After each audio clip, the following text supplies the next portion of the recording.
नमस्ते फ्रेंड्स, मैं हूं Sweety Singh Rajput. Welcome back to my YouTube channel. So guys, कैसे हो? आई होप आप बहुत अच्छे होंगे और बहुत अच्छे से आप अपनी पढ़ाई कर रहे होंगे। जैसा कि आज है 3 जुलाई 2023, daily current affair by SSR. So guys, बात करते हैं लेक्चर की। लेक्चर जो है आपके और कॉम्पिटेटिव एग्जाम के लिए सफिशिएंट होता है। सो इस लेक्चर में हम सबसे पहले करते हैं क्विक रिविजन, यानी कि हम 2 जुलाई से रिलेटेड जो भी हमने करंट अफेयर पढ़ा होगा उसका हम यहाँ पे करेंगे पहले क्विक रिविजन। एंड आज से रिलेटेड जितने भी यहाँ पे टॉप 10 इंपॉर्टेंट क्वेश्चन होंगे उन सभी को लेके आए हैं हम। तो उनके टॉप 10 क्वेश्चन होंगे विद बैकग्राउंड इन्फॉर्मेशन के साथ। एंड लास्ट में वीडियो के डिस्कस करते हैं हम डे ऑफ द वर्ल्ड। तो प्लीज वीडियो क्लास तक बने रहिएगा, क्योंकि वीडियो जो है बहुत ज्यादा इंटरेस्टिंग रहने वाली है और बहुत ज्यादा इंपॉर्टेंट करंट अफेयर है जो आप सभी के लिए इंपॉर्टेंट है। ओके, सो ये लेक्चर जो है आप सभी को बाइलिंगुअल मिलता है, हिंदी प्लस इंग्लिश में। डेली मॉर्निंग में सुबह मैं इस वीडियो को अपलोड कर देती हूँ एंड वीडियो के लास्ट में मैं डिस्कस करूंगी क्वेश्चन ऑफ द डे। तो आप सभी को उस क्वेश्चन का आंसर भी कमेंट करना होगा कि कौन सा वहां पे क्वेश्चन पूछा गया है, उस क्वेश्चन से रिलेटेड कौन सी ऑप्शन इज करेक्ट है। ओके, सो गाइस स्टार्ट कर लेते हैं सेशन। आप सभी को कमेंट बॉक्स में लिखना होगा जय हिंद जय भारत। ओके, एंड अगर आप मेरे चैनल पर न्यू है तो प्लीज आप मेरे चैनल को सब्सक्राइब कर लीजिए, बेल आइकन पे क्लिक कर दीजिए, ताकि जो भी मेरी वीडियोस आए उन सभी वीडियोस की नोटिफिकेशन आप तक पहुंच जाए। Okay, and thought of the day है गाइस आज का। तो पढ़ लेते हैं एक बार से। तो मानव जाति जो होती है दो प्रकार की होते हैं। मानव जाति दो प्रकार के लोगों से बनी होती है। पहला होता है बुद्धिमान लोग, जो जानते हैं कि वे क्या है, मूर्ख हैं। और वो जो मूर्ख होते हैं वो सोचते हैं कि वे बुद्धिमान हैं। तो ये जो विचार हैं, ये विचार हैं सुकरात के। तो याद रखिएगा, यानी मानव जाति जो होते हैं दो प्रकार की होती है। पहले वो जो बुद्धिमान लोग होते हैं वो तो समझते हैं कि हम मूर्ख हैं, और जो मूर्ख होते हैं वे समझते हैं कि हम बुद्धिमान हैं। तो इसी विचार के साथ हम लोग भी स्टार्ट कर लेते हैं सेशन। एंड जल्दी से कर लेते हैं क्विक रिवीजन। क्विक रिवीजन करते हैं। अंतरराष्ट्रीय शूद्रग्रह दिवस कब मनाया गया है? तो ये 30 जून को मनाया जाता है, अंतरराष्ट्रीय शूद्रग्रह दिवस। ओके, एंड सेकंड क्वेश्चन है हेमिस महोत्सव जो है कहाँ मनाया गया है? तो लद्दाख में मनाया गया है हेमिस महोत्सव। तो याद रखिएगा। नेक्स्ट है अमेरिका के किस शहर में दिवाली पर स्कूलों की छुट्टी का ऐलान किया गया है? तो अमेरिका का शहर है न्यूयॉर्क। तो याद रखिएगा। तो न्यूयॉर्क शहर में अब दीपावली वाले दिन भी स्कूलों की, वहां की सभी स्कूलों में छुट्टी रहा करेगी। नेक्स्ट क्वेश्चन है फोर्थ, केंद्रीय मंत्री द्वारा नंदी पोर्टल का शुभारंभ किया गया है, उनका नाम क्या है? तो पुरुषोत्तम रूपाला जी के द्वारा भी हाल ही में नंदी पोर्टल का शुभारंभ किया गया है। इन सभी क्वेश्चंस को हमने डिटेल में डिस्कस किया है 2 जुलाई में। तो प्लीज आप जाके उन सभी उस वीडियो को जाके पहले विजिट कीजिएगा। ओके, तो याद रखिएगा। ओके, नेक्स्ट क्वेश्चन है किस लेखक को हिंदी भाषा के लिए साहित्य अकादमी युवा पुरस्कार 2023 दिया गया है? तो अतुल कुमार राय जी को अभी हाल ही में साहित्य अकादमी युवा पुरस्कार 2023 से सम्मानित किया गया है। उनका जो उपन्यास है वो है चांदपुर की चंदा। ओके, नेक्स्ट क्वेश्चन है 6, यूएनडीपी के उप प्रमुख के रूप में किसे नियुक्त किया गया है? तो हाउलियांग जू को अभी हाल ही में यूएनडीपी के उप प्रमुख के रूप में नियुक्त किया गया है।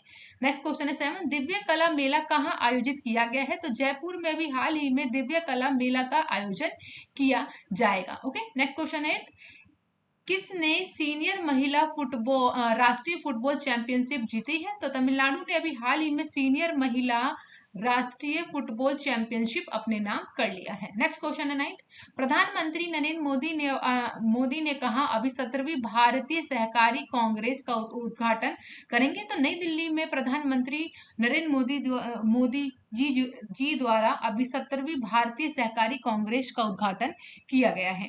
नेक्स्ट क्वेश्चन है 10, हाल ही में टीएस सिंहदेव को किस राज्य के नए उप मुख्यमंत्री बनाए गए हैं? तो छत्तीसगढ़ के अभी उप मुख्यमंत्री बने हैं जिनका नाम है टीएस सिंहदेव। ओके, तो यहाँ हमने किया है क्विक रिवीजन। एंड अब कर लेते हैं टॉप 10 क्वेश्चंस की बात, जो कि है आज 3 जुलाई 2023 daily current affair by SSR. So guys, first question आप सभी के सामने है, हाल ही में राष्ट्रीय डाक कर्मचारी दिवस कब मनाया गया है? When has the national portal employees day been celebrated recently? तो 1 जून को मनाया जाता है, यानी ए ऑप्शन इज करेक्ट होगा यहाँ पे। तो 1 जून को हम क्या मनाते हैं? National postal worker day celebrate करते हैं। तो याद रखिएगा। इसके बैकग्राउंड इंफॉर्मेशन की बात कर ले। समाज में डाक कर्मियों द्वारा की जाने वाली सेवा के सम्मान में हर साल 1 जुलाई को विश्व स्तर पर राष्ट्रीय डाक कर्मचारी दिवस को मनाया जाता है। तो याद रख लीजिएगा, ये इंपॉर्टेंट हो जाता है किसी भी एग्जाम के लिए डे। ओके, एंड अब डिस्कस करते हैं सेकंड क्वेश्चन। हाल ही में किस राज्य की अमरोहा ढोलक को जीआई टैग मिला है? तो करेक्ट ऑप्शन होगा यहाँ पे विच स्टेट द अमरोहा ढोलक has got GI tag recently. तो करेक्ट ऑप्शन है यहाँ पे ऑप्शन सी यानी उत्तर प्रदेश। उत्तर प्रदेश को अभी हाल ही में अमरोहा ढोलक को जीआई टैग दिया गया है। तो याद रखिएगा, मोस्ट इंपॉर्टेंट हो जाता है। तो यहाँ की जो ढोलक है तो इस प्रकार की ये ढोलक बनाई जाती है अमरोहा ढोलक, तो इसी को ही अभी उत्तर प्रदेश सरकार द्वारा जीआई टैग दिया गया है। नेक्स्ट क्वेश्चन, नेक्स्ट है यहाँ पे हम बैकग्राउंड इंफॉर्मेशन की बात करेंगे। अमरोहा ढोलक जो है एक संगीत इंस्ट्रूमेंट है जो कि प्राकृतिक लकड़ी से तैयार किया जाता है। इस ढोलक को बनाने के लिए आम, कटहल और सागौन की लकड़ी का उपयोग किया जाता है। वही बागपत में होम फर्निशिंग के लिए उद्योग निदेशालय, यूपी सरकार और कोऑपरेटिव सोसाइटी लिमिटेड की तरफ से जीआई टैग के लिए आवेदन दिया गया था। बागपत और मेरठ के कई पीढ़ियां जो हैं वो कई पीढ़ियों से हथकरघा घरेलू उत्पाद बनाने वाले कपड़ों के लिए भी प्रसिद्ध है। तो यहीं पर बागपत की बात करें तो बागपत के ही में ही अमरोहा ढोलक का उत्पादन किया जाता है। अगर बात करें सरकारी आंकड़ों के मुताबिक तो ये जो कारोबार है आपका वो 150 करोड़ का है। तो याद रखिएगा। तो अभी हाल ही में अमरोहा के ढोलक को भी जीआई टैग दिया जा चुका है। उत्तर प्रदेश में जिन 7 उत्पादकों को जीआई टैग मिला है उसके लिए उत्तर प्रदेश सरकार को अलग अलग विभाग द्वारा आवेदन दिए गए थे। हालांकि इसमें से पहले जो है अप्रैल महीने के दौरान यूपी के कुछ उत्पादों को जीआई टैग मिल चुके हैं।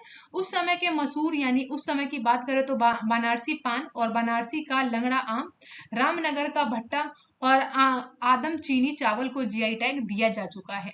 वहीं इस साल बात करें यूपी के 18 उत्पादकों को जीआई टैग मिला है, यानी अब तक उत्तर प्रदेश राज्य के कुल 52 उत्पादों को अब तक जीआई टैग मिल चुका है। तो याद रखिएगा अभी हाल ही में अमरोहा के ढोलक को भी जीआई टैग दिया जा चुका है। वहीं कुल मिलाकर उत्तर प्रदेश को 52 उत्पादकों के ऊपर जीआई टैग प्राप्त हो चुका है। नेक्स्ट क्वेश्चन है थर्ड। हाल ही में किसे सीबीआई विशेष निदेशक नियुक्त किया गया है? तो who has been appointed as special director of CBI recently? तो करेक्ट ऑप्शन है ऑप्शन ए यानी अजय भटनागर। तो अभी हाल ही में अजय भटनागर जी को सीबीआई का विशेष निदेशक के रूप में नियुक्त किया है, यानी स्पेशल डायरेक्टर ऑफ सीबीआई बने हैं अजय भटनागर। तो जिनकी इमेज आप देख रहे हैं इन्हीं का नाम है अजय भटनागर। तो इन्हें ही अभी सीबीआई का विशेष निदेशक के रूप में नियुक्त कर लिया गया है। अब बात करते हैं बैकग्राउंड इंफॉर्मेशन की। तो भारतीय पुलिस सेवा यानी आईपीएस के वरिष्ठ अधिकारी हैं अजय भटनागर को केंद्रीय जांच ब्यूरो यानी कि सीबीआई के विशेष निदेशक के रूप में नियुक्त कर लिया गया है। भटनागर की बात करें तो ये झारखंड कैडेट के 1989 बैच के आईपीएस ऑफिसर है। फिलहाल जो है सीबीआई के अतिरिक्त निदेशक के पद पर इन्हें कार्यरत किया गया है, जो कि 20 नवंबर 2024 तक इस पद पर रहेंगे। तो इंपॉर्टेंट फैक्ट है, याद रखिएगा अभी हाल ही में अजय भटनागर जी को सीबीआई का विशेष निदेशक के रूप में नियुक्त किया गया है। ओके, नेक्स्ट क्वेश्चन है फोर्थ। हाल ही में महिला सीपीएल के लिए साइन अप करने वाली पहली महिला खिलाड़ी कौन बनी है? Who has recently become the first female player to sign up for the women's CPL? तो करेक्ट ऑप्शन होगा आपका ऑप्शन बी यानी श्रेयंका पाटिल। तो श्रेयंका पाटिल को भी हाल ही में महिला सीपीएल के लिए साइन अप करने वाली पहली महिला खिलाड़ी के रूप में चुन लिया गया है। तो आप जिनकी इमेज देख रहे हैं इन्हीं का नाम है श्रेयंका पाटिल। बात करेंगे यहाँ पे 21 साल की भारतीय महिला खिलाड़ी श्रेयंका पाटिल को वेस्ट इंडीज में होने वाली महिला कैरेबियन प्रीमियम लीग के लिए खिलाड़ी के रूप में पहली महिला खिलाड़ी बन गई हैं। वहीं युवा ऑफ स्पिन गेंदबाज श्रेयांक पाटिल को महिला कैरेबियन प्रीमियर लीग में गुआना के अमेजोन वॉरियर्स टीम में अपने साथ जोड़ लिया है। वुमेन सीपीएल की बात करें तो आगामी संस्करण की बात करें तो 31 अगस्त से ये प्रारंभ होगा और 10 सितंबर तक ये रहेगा। वहीं भारतीय महिला टीम की कई खिलाड़ी इससे पहले भी विदेशी T20 लीग में खेलती हुई दिखाई दी हैं। तो याद रखिएगा श्रेयंका पाटिल को अभी हाल ही में WCPL के लिए चुन लिया गया है। नेक्स्ट क्वेश्चन है फिफ्थ। हाल ही में जीएसआई द्वारा किस राज्य में भारत का सबसे बड़ा नेचुरल आर्क खोजा गया है? Recently in which state the India the largest natural arch has been discovered by GSI? तो करेक्ट ऑप्शन होगा ऑप्शन सी यानी उड़ीसा। तो उड़ीसा राज्य में अभी हाल ही में जीएसआई द्वारा भारत का सबसे बड़ा नेचुरल आर्क को ढूंढ लिया गया है जीएसआई द्वारा। तो पर्टिकुलर आप इस इमेज में जिसे देख रहे हैं यही है उड़ीसा का सबसे उड़ीसा राज्य में मिला है भारत का सबसे बड़ा नेचुरल आर्क जिसे जीएसआई द्वारा ढूंढा गया है। बात करेंगे बैकग्राउंड इंफॉर्मेशन की, तो भारतीय भूवैज्ञानिक सर्वेक्षण की बात करें तो उड़ीसा के सुंदरगढ़ वन में प्रभाग के भाग प्राकृतिक आर्क की खोज की गई है। इस प्राकृतिक आर्क की उत्पत्ति लगभग 184 मिलियन यानी 184 मिलियन वर्ष पूर्व निम्न से मध्य जुरासिक युग के दौरान की बताई जा रही है। वहीं जीएसआई ने आर्क के लिए जियो हेरिटेज टैग का प्रस्ताव रखा है जिसका लक्ष्य है मान्यता के साथ भारत के सबसे बड़ा प्राकृतिक आर्क बन जाएगा। वहीं अंडाकार आकार में इस आकार की जो आधार लंबाई है 30 मीटर और ऊंचाई जो है 12 मीटर है। प्राकृतिक आकार की बात करें अगर आर्क की तो अधिकतम ऊंचाई वहां होती है 7 मीटर और 15 मीटर। तो इसी के तहत यहाँ पर ये बन जाता है भारत का सबसे बड़ा आर्क यानी 30 मीटर और 12 मीटर ये पाया गया है। तो याद रखिएगा। अब बात करते हैं यहाँ पे भारतीय भूवैज्ञानिक सर्वेक्षण की यानी कि geological survey of India GSI की। तो यह एक भारत की वैज्ञानिक एजेंसी है। इसका मूल संगठन खान मंत्रालय है और जिसके केंद्रीय मंत्री कौन है? प्रहलाद जोशी है। इसकी स्थापना की बात करें तो 1851 में इसको इस्टेब्लिश किया गया था, स्थापना कर दिया गया था। वहीं हेडक्वार्टर की बात करें मुख्यालय कलकत्ता है यानी कि पश्चिम बंगाल में। तो ये इंपॉर्टेंट फैक्ट है और बेसिक है, आप सभी को पता होना चाहिए इस बारे में। ओके, तो याद रखिएगा। कोई भी डाउट हो तो आप मुझसे कमेंट बॉक्स में पूछ सकते हैं। अब बात कर लेते हैं यहाँ पे उड़ीसा राज्य की। तो उड़ीसा की बात करेंगे यहाँ पे, तो आप सभी को मैप में पता होना चाहिए लोकेशन कहाँ है। तो ये है हमारा प्यारा भारत और ये है यहाँ पे उड़ीसा की लोकेशन। तो उड़ीसा आप सभी को दिखाई दे रहा होगा। ओके, और ये बात करेंगे यहाँ पे कैपिटल, तो कैपिटल क्या है? भुवनेश्वर है। उड़ीसा की कैपिटल क्या है? भुवनेश्वर। और यहाँ की जो सीएम है, तो सीएम कौन है? तो नवीन पटनायक जो है उड़ीसा राज्य के सीएम है। और गवर्नर की बात करें तो गणेशी लाल यहाँ के कौन है? गवर्नर है। तो याद रखिएगा गणेशी लाल यहाँ के गवर्नर है। तो ये फैक्चुअल था, तो आप सभी को पता होना चाहिए उड़ीसा राज्य के बारे में, इन सभी बातों के बारे में। ओके, नेक्स्ट क्वेश्चन है 6।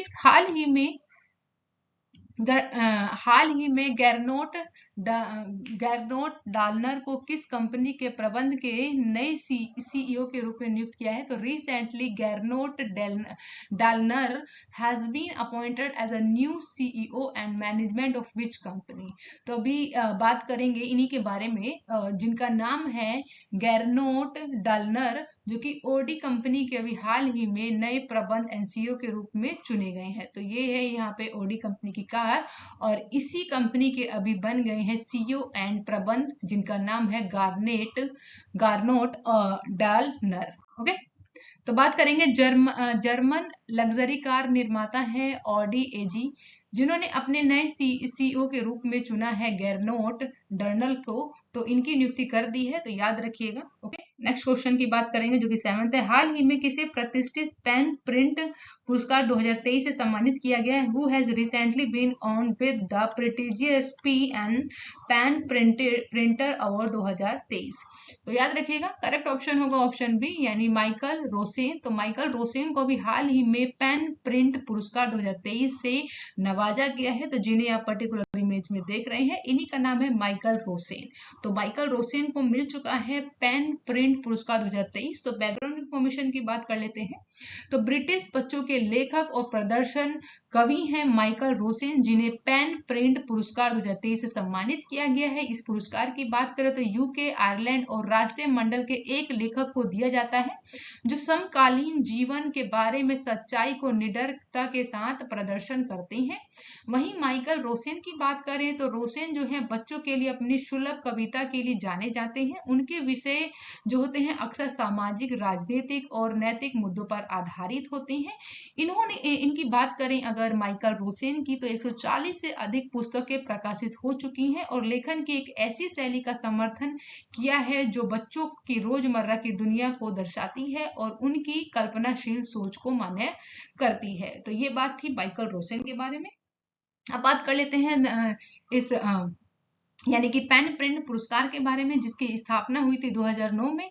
और पिछले कुछ विजेताओं के नाम भी हैं यहाँ पर, तो उनको भी हम पढ़ लेते हैं एक बार, जिनका नाम है हनीफ कुरैशी, जिन्हें 2010 में पेन प्रिंटर पुरस्कार सम्मानित किया गया था। वहीं सलमान रुशिद को भी 2014 में पेन प्रिंट पुरस्कार से सम्मानित किया है। फिर आते हैं 2019 में, जिनका नाम है लेमन सिसे, जिन्हें 2019 में भी पेन प्रिंट पुरस्कार से सम्मानित किया जा चुका है। तो अभी तो आप सभी को पता चल गया है। तो याद रखिएगा, पेन प्रिंट पुरस्कार 2023 से किन्हें सम्मानित किया गया है, तो मोस्ट इंपॉर्टेंट हो जाता है। ओके, तो अब हम चलते हैं नेक्स्ट क्वेश्चन की ओर, जो कि है 8th। हाल ही में भारत की पहली स्वदेशी परमाणु रिएक्टर का संचालन कहाँ शुरू हुआ है? Where has the India's first indigenous nuclear reactor started operating recently? The correct option है ऑप्शन ए, यानी गुजरात। तो अभी हाल ही में गुजरात में पहली स्वदेशी परमाणु रिएक्टर का संचालन शुरू कर दिया गया है। तो अब इसके बैकग्राउंड इंफॉर्मेशन की बात कर ली जाए तो अब बात करते हैं। तो nuclear power corporation of India limited ने, यानी कि काकापारा में 700 मेगावाट की 2 दाब युक्त भारी जल रिएक्टर का निर्माण कर दिया है, जहां पे 220 मेगावाट की 2 बिजली संयंत्र भी है। बात करें अगर यहाँ पे NPCIL की, तो देश भर में 16 यानी 700 मेगावाट PHWRS बनाने की योजना बनाई गई है। इसके लिए वित्त और प्रशासनिक मंजूरी दे दी गई है। राजस्थान के रावत भाटा में भी CRPAPS को 7 से 8 और हरियाणा के गोरखपुर में बात करेंगे GHAV 1 और 2 में 700 मेगावाट के परमाणु ऊर्जा संयंत्र का निर्माण चल रहा है। तो याद रखिएगा, इंपॉर्टेंट हो जाता है किसी भी क्वेश्चन, किसी भी एग्जाम के लिए। अगर आपको कोई डाउट हो तो आप मुझसे कमेंट बॉक्स में पूछ सकते हैं। सरकार के अन्य 4 स्थानों में हरियाणा, गोरखपुर, मध्य प्रदेश और चुटका, राजस्थान के माही, बांसवाड़ा और कर्नाटक के केगा में बड़े मोड़ में 10 स्वदेशी रूप से विकसित बात करेंगे यहाँ पर PHWRS का निर्माण के लिए भी मंजूरी दे दी है सरकार ने। तो याद रखिएगा इन सभी फैक्ट के बारे में। अब बात कर लेते हैं यहाँ पर हम गुजरात के बारे में। तो गुजरात आप सभी को पता होना चाहिए लोकेशन कहाँ है इंडिया के मैप में। तो ये है हमारा प्यारा गुजरात। ओके, तो गुजरात की जो कैपिटल है आप सभी को पता होगा, गुजरात की कैपिटल क्या है? गांधीनगर है। और गुजरात के CM की बात करें तो CM कौन है? भूपेंद्र भाई पटेल है। तो CM कौन है? भूपेंद्र भाई पटेल है। और यहाँ के गवर्नर कौन है? आचार्य देवव्रत हैं। तो आपको पता होना चाहिए गुजरात के बारे में, ये बहुत बेसिक है। ओके, कोई डाउट हो तो आप मुझसे पूछ सकते हैं कमेंट बॉक्स में। एंड नेक्स्ट क्वेश्चन है 9th। हाल ही में ADB ने नीतिगत सुधारों के लिए किस देश को 50 यानी 50 मिलियन अमेरिकी डॉलर को मंजूरी दी है? तो recently ADB has approved the 50 million US dollar to which country for policy reform? तो करेक्ट ऑप्शन ऑप्शन सी, यानी नेपाल। तो अभी हाल ही में नेपाल के लिए ADB ने, यानी एशियन डेवलपमेंट बैंक ने, नेपाल को 50 मिलियन अमेरिकी डॉलर को मंजूरी दी है, यानी नीतिगत सुधारों के लिए। तो बैकग्राउंड इंफॉर्मेशन की बात करते हैं। मनीला स्थित है एशियाई विकास बैंक ने कहा है उसने नेपाल को अपने घरेलू और अंतरराष्ट्रीय व्यापार को बेहतर बनाने के लिए मदद करने के लिए ADB बैंक ने 50 मिलियन डॉलर के ऋण की मंजूरी दे दी गई। वित्त वर्ष 2022 की बात करें तो व्यापार और उद्योग ने नेपाल के सकल घरेलू उत्पाद की GDP जो है 14.1% का योगदान रहा है। तो इतनी सही बातों को याद रखिएगा। ओके, अब बात कर लेते हैं यहाँ पे नेपाल। तो नेपाल को आप याद रख सकते हैं, ये है हमारा पड़ोसी प्यारा जो कि है नेपाल। ओके, तो नेपाल की बात करें, नेपाल की जो कैपिटल है वो क्या है? तो नेपाल की जो बात करेगी राजधानी क्या है? तो आप सभी को पता होगा क्या है? काठमांडू है। और नेपाल की जो करेंसी है वो क्या है? नेपाली रुपया। और नेपाल के जो PM है प्रेजेंट टाइम में वो कौन है? तो पुष्प कमल दहल हैं, इस समय PM है नेपाल के। वहीं प्रेसिडेंट की बात करें तो प्रेसिडेंट कौन है नेपाल के? तो रामचंद्र पौडल जो है इस समय प्रेसिडेंट प्रेसिडेंट है, याद रखिएगा। और अब बात कर लेते हैं लोकेशन के साथ कि भारत के जो है नेपाल से कितने जो राज्य हैं वो यहाँ से नेपाल से अपने बॉर्डर को टच करते हैं। तो सबसे पहले आता है, हम ऊपर से बात करेंगे, यानी उत्तराखंड, यानी फर्स्ट यहाँ से बात करें तो ये भी हमारा जो है नेपाल को टच करता है। सेकंड आता है यहाँ पे उत्तर प्रदेश, तो उत्तर प्रदेश भी जो है यहाँ पे आपको टच करता है नेपाल के बॉर्डर को। वहीं बिहार की बात करें तो बिहार भी जो है आपका नेपाल को टच करता है। यहाँ से ग्रीन जो आप सभी को शो हो रहा होगा, ये है यहाँ पे पश्चिम बंगाल। पश्चिम बंगाल में भी जो है नेपाल को टच करता है, और साथ ही छोटू सा आता है सिक्किम, यानी सिक्किम भी नेपाल को यहाँ से टच करता है। तो कुल मिलाकर जो है 5 राज्य हैं जो कि नेपाल के साथ अपने बॉर्डर को साझा करते हैं। तो याद रखिएगा 5 ऐसे जो कि स्टेट हैं इंडिया के जो कि नेपाल के बॉर्डर को टच करते हैं। तो जल्दी से एक बार रिपीट कर लेते हैं, उत्तर प्रदेश, उत्तराखंड, बिहार, वेस्ट बंगाल और फिर आता है सिक्किम। ओके, तो ये बिल्कुल इंपॉर्टेंट थी और बिल्कुल बेसिक बातें थी, याद रखिएगा। एंड अब डिस्कस कर लेते हैं आज के सेशन का लास्ट क्वेश्चन जो कि है 10। हाल ही में वी वेणु को किस राज्य का नया मुख्य सचिव नियुक्त किया गया है? Recently V Venu has appointed as a new chief secretary of which state? तो करेक्ट ऑप्शन होगा ऑप्शन सी, यानी केरल। तो केरल के अभी हाल ही में वी वेणु को यानी केरल राज्य का अभी नया मुख्य सचिव नियुक्त किया गया है, वी वेणु। तो जिन्हें आप पर्टिकुलर इमेज में देख रहे हैं, इन्हीं का नाम है वी वेणु। इन्हीं को ही अभी हाल ही में केरल राज्य का नया मुख्य सचिव बनाया गया है। तो बैकग्राउंड इंफॉर्मेशन की बात कर लेंगे। यहाँ पे जो है ये इमेज गलत लगा दी गई है। ओके, तो डॉक्टर वी वेणु को केरल के नए मुख्य सचिव के रूप में चुन लिया गया है। डॉक्टर वी वेणु आईएएस हैं, जो कि 1990 बैच के ये एक आईएएस ऑफिसर हैं। वहीं देववेश साहब को 1990 के आईएएस बैच के लिए है। तो ये यहाँ पे हम इसे कट कर देते हैं, ये इन्फॉर्मेशन से मैच नहीं होती है। ओके, तो डॉक्टर वेणु जो है पहले गृह सचिव के रूप में भी कार्य कर चुके हैं। तो याद रखिएगा केरल के अभी नए मुख्य सचिव के रूप में कार्य करेंगे, जिनका नाम है डॉक्टर वेणु। तो ये इंपॉर्टेंट हो जाता है आपके लिए किसी भी एग्जाम के लिए। ओके, अब यहाँ पे हम डिस्कस कर लेते हैं क्वेश्चन ऑफ द डे। तो क्वेश्चन ऑफ द डे रहेगा आप सभी के लिए, यूएनडीपी के उप प्रमुख के रूप में किसे नियुक्त किया गया है? तो ये आप सभी के लिए है, आप सभी को कमेंट बॉक्स में बताना होगा यूएनडीपी के मुख्य उप प्रमुख के रूप में किसे नियुक्त किया गया है। तो आप सभी को आंसर करना होगा कमेंट बॉक्स में। और ये यहाँ पे हम डिस्कस करेंगे answer of the last video question जो कि हमने डिस्कस किया था। तो हाल ही में हिंदुस्तान यूनिलीवर के एमडी एंड सीईओ के रूप में कौन चुने गए हैं? तो करेक्ट ऑप्शन आप सभी ने बताया था, रोहित जावा। ओके, तो रोहित जावा को अभी हाल ही में हिंदुस्तान यूनिलीवर के एमडी एंड सीईओ के रूप में चुना गया है। एंड अब डिस्कस कर लेते हैं डे ऑफ द वर्ड। तो डे ऑफ द वर्ड जो है आज का जो रहने वाला है वो है स्केड्यूल। स्केड्यूल का मतलब होता है भागना, या फिर आप बोल सकते हैं 9 to 11 हो जाना। तो आप सभी को इसी वर्ड के ऊपर मेक द सेंटेंस बनाना है और कमेंट बॉक्स में कमेंट भी करना है कि स्केड्यूल का मतलब होता है भागना, और इसी के ऊपर आपको मेक द सेंटेंस बनाना होगा। And thank you for watching guys. आप अपना बहुत ज्यादा ध्यान रखिए, आप मेरे चैनल को सब्सक्राइब कीजिए, लाइक कीजिए और बेल आइकन पर प्रेस कर दीजिएगा ताकि जो भी मेरी वीडियोस आए उन सभी के नोटिफिकेशन आप तक मिल जाए। मिलते हैं नेक्स्ट क्लास में। बाय बाय गाइज, आप अपना बहुत ज्यादा ध्यान रखिएगा और बहुत अच्छे से पढ़ाई कीजिएगा। Okay, bye.